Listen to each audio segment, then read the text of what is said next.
Breaking tonight, U.S. cheese shelves are bare after a hardline dairy threat backfires. Canada quickly phoned new buyers abroad while American shoppers face shortages and soaring prices. We don't need anything they have. We don't need their dairy products. We have more than they have. We don't need anything. So why are we losing $200 billion a year and more? We don't need the other products. We don't need their milk. We got a lot of milk. We got a lot of everything. Breaking tonight, projections show American grocery stores could soon experience something they haven't seen in decades. Partially empty cheese sections, back-ordered specialty products, rising prices on items that were once routine purchases, and it all could start with one sentence from Donald Trump. We don't need their dairy products. We have more than they have. We don't need anything. That statement, delivered with absolute confidence, could trigger the exact crisis Trump claims would never happen. And the country that might learn the hardest lesson isn't Canada. It's the United States. Washington, D.C. When Trump eventually takes this stance publicly, standing before supporters, Trump would make his position crystal clear. I'll tell you what's a high tariff nation is Canada. Canada charges us 250% for our milk product and other product. He would pause for effect. We don't need the other products. We don't need their milk. We got a lot of milk. We got a lot of everything. Translation. If this happens, America would be about to discover exactly how much it actually needs Canadian dairy. And that discovery would happen in the most painful way possible, on grocery store shelves across the nation. What could happen next isn't theoretical economics or political posturing. It would be immediate, visible, and spread through the American food system like wildfire. Because here's what Trump's advisors apparently haven't explained. Canada doesn't just export regular cow's milk to the United States. Canada exports the specialty products that American farms cannot produce in sufficient quantities. Artisan cheeses from Quebec, goat cheese from Ontario, sheep milk products that restaurants depend on, French-style soft cheeses that grocery chains stock for premium customers. These aren't commodity products you can simply replace overnight. These are specialty items that require specific animals, specific expertise, and years of production development. You cannot turn a dairy cow operation into a goat cheese facility with an executive order. You cannot create sheep milk production capacity with a presidential speech. And you definitely cannot replace decades of Canadian expertise in specialty dairy with American confidence alone. If you're watching this and thinking this sounds like a pattern we've seen before with other trade threats, you're paying attention. That's exactly what makes this channel different. We connect the dots others miss, and we show you how economic reality always defeats political rhetoric, no matter how confident that rhetoric sounds. But if Trump takes this stance and says America doesn't need Canada, importers would immediately start getting nervous. Distributors would begin making contingency plans. And Canadian producers, they would start making phone calls to buyers in Europe, Asia, and the Middle East who are very, very interested in what Canada has to offer. Dear viewers, if these policies escalate between now and spring 2026, something extraordinary could happen in North American dairy markets. If Trump pushes too hard, if the supply chain reacts, and if Canada, patient, strategic Canada, becomes the country that teaches America a lesson in economic reality versus political rhetoric, here's what that scenario would look like. The impact would show up first in major cities. New York grocery stores would notice their soft cheese inventory depleting faster than usual. Boston restaurants would call their suppliers asking why goat cheese deliveries were being delayed. Los Angeles specialty food shops would see prices jump on products that had been stable for years. This wouldn't be a gradual shift. This would be an immediate market reaction to political uncertainty. Store managers would start ordering extra stock, trying to build buffers against potential shortages. That panic buying would create the very shortage everyone feared. Distributors would raise prices because uncertainty always carries risk. Restaurants would begin quietly removing signature dishes from menus because they couldn't guarantee ingredient availability. And consumers? Consumers would start noticing their favorite cheeses were either missing from shelves or suddenly 20% more expensive. Canada exported nearly $500 million worth of dairy to the United States in 2023 alone. That number sounds modest until you understand what those products actually are. These aren't basic commodities. These are premium, high-margin specialty items that American stores and restaurants absolutely depend on. Quebec produces soft artisan cheeses that compete with European imports in quality and price. Ontario's goat cheese operations supply restaurants from coast to coast. Canadian specialty dairy fills a gap in the American market that domestic producers simply cannot fill quickly. And here's the part that Trump's team apparently never calculated. Replacing this supply isn't about willpower or nationalism. It's about biology, infrastructure, and time. Goats and sheep take years to raise into productive dairy animals. Farms need to acquire land, purchase animals, install specialized equipment, and train workers in techniques most American dairy workers have never learned. American dairy expertise centers on cows, not sheep. On volume production, not artisan specialty products. The United States could eventually build that capacity. Eventually. But eventually doesn't help the restaurant owner in Chicago, whose signature appetizer requires specific goat cheese. Eventually doesn't help the grocery chain in Seattle that just lost its premium cheese customers to competitors. Eventually doesn't help American consumers who are paying more and getting less right now, today, because political statements created market chaos. Meanwhile, if this scenario unfolds, in Ottawa, Mark Carney and Canadian trade officials would be having very different conversations. Not panic calls about lost markets, strategic discussions about opportunity. Because while Trump would be telling America it doesn't need Canadian dairy, the rest of the world would be sending Canada a very different message. We absolutely want what you're selling. European buyers, already familiar with Canadian quality, would start increasing their orders. Asian markets, growing their taste for Western-style dairy products, LD begin reaching out to Canadian exporters. Middle Eastern distributors, looking for reliable suppliers, would find Canada suddenly more available than ever before. Canada's dairy producers wouldn't need to beg for customers.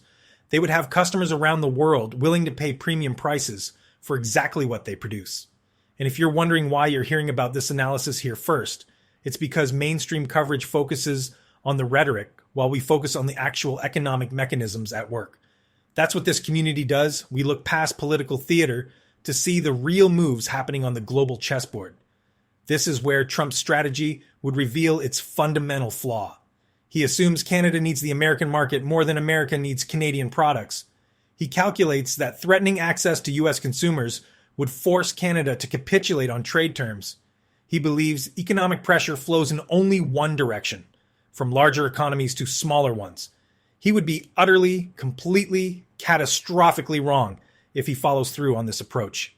Canada doesn't depend on the United States the way Trump imagines. Canadian dairy producers are sophisticated, internationally competitive businesses with options, real options, not theoretical possibilities, but actual buyers in actual markets willing to pay actual money right now. When Trump says America doesn't need Canada, Canadian producers would hear opportunity. Opportunity to diversify their customer base. Opportunity to reduce dependence on a market that could become politically unpredictable. Opportunity to build stronger relationships with buyers who value reliability over rhetoric. If this scenario plays out, in the United States, the consequences would become impossible to ignore. By a time frame like March 2026, major grocery chains could be reporting consistent shortages in specialty cheese sections. Restaurant associations might be warning members about supply chain disruptions. Food industry publications could be publishing articles with titles like "The Cheese Crisis Nobody Predicted" and "How Political Statements Created Market Chaos." Consumer complaints would flood social media. People would post photos of empty shelves where their favorite cheeses used to sit. Food bloggers would write frustrated posts about signature recipes they could no longer make. Restaurant reviewers would note menu changes that clearly resulted from ingredient unavailability. This wouldn't be a crisis contained to trade offices or diplomatic meetings.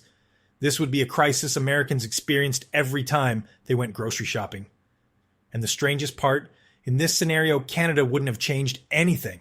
Canadian dairy producers would still be producing the same high-quality products they've always made. Canadian farms would still be operating at full capacity. Canadian exporters would still be shipping products around the world.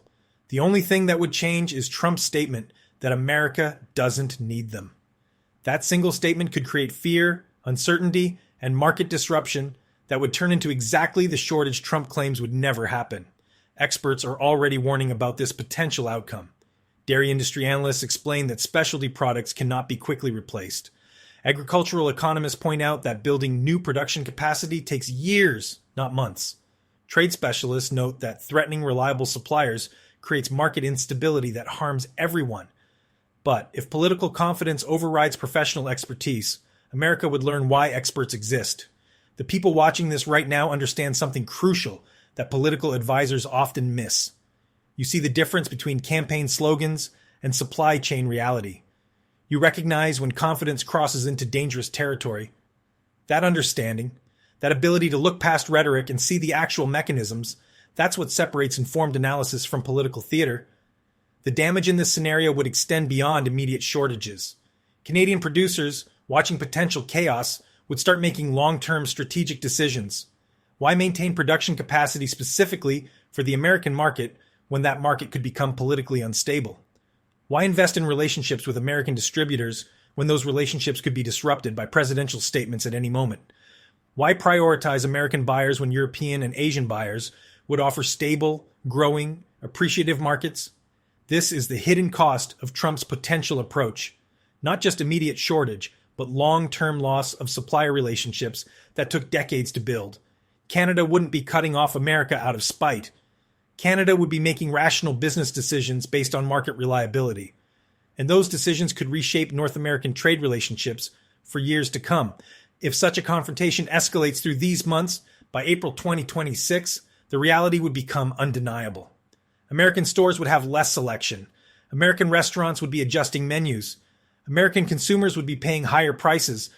And all of this would happen not because of Canadian policy changes, but because of American political statements that created uncertainty where stability once existed. Now, if you're still watching at this point, you're not here for surface-level headlines. You're here because you understand that trade wars have winners and losers, and the losers are often the ones who assume they can't lose. That's the analysis we bring here, the kind that looks past the confidence speeches to see who actually holds leverage when rhetoric meets reality. Trump wants to demonstrate American independence. Instead, he could demonstrate American dependence. He wants to show strength. Instead, he might reveal vulnerability. He wants to pressure Canada into trade concessions. Instead, he could push Canadian producers toward diversifying away from the American market entirely. The lesson here isn't complicated. Modern economies are interconnected by choice, not weakness. Countries trade with each other because trade creates value for everyone involved. Specialty products exist because different regions develop different expertise over time. And threatening those relationships doesn't create independence. It creates shortages, higher prices, and long-term strategic disadvantages. Canada isn't going to celebrate if America faces dairy shortage. Canadian officials would prefer stable, predictable trade relationships that benefit both countries. But Canada also isn't going to let political rhetoric from Washington dictate Canadian economic strategy. If America decides it doesn't need Canadian dairy, Canada will sell to buyers who do. Simple as that. If this scenario plays out, the United States would learn this lesson the hard way. Through empty shelves, through frustrated consumers, through restaurants changing their signature dishes, through price increases that nobody wanted. All because one sentence, "We don't need their dairy products," could collide with economic reality and lose. This isn't just about milk and cheese. This is about what happens when political confidence replaces strategic thinking. When speeches about independence create actual dependence. When threatening reliable partners forces those partners to find more reliable customers elsewhere. The United States claims it doesn't need Canada. But if this scenario unfolds, American grocery stores, American restaurants, and American consumers would discover the truth. The shortage would be real. The prices would be rising. The selection would be shrinking. And the country that would be handling this crisis best wouldn't be scrambling for alternatives or making desperate speeches about self-sufficiency. It would be Canada. Patient, strategic, internationally connected Canada. The country that wouldn't need to say it doesn't need America. Because Canada would have options. Real options. And when Trump forces the choice, Canada would choose the buyers who value what Canada offers. If this plays out as projected, America would learn that lesson. In every grocery store, every restaurant, every household budget affected by rising dairy prices. A potential dairy crisis like this wouldn't be caused by Canadian policy. It would be driven by American rhetoric that ignores economic reality. And economic reality always wins. This is Canada Next, where we show you the moves before they make headlines.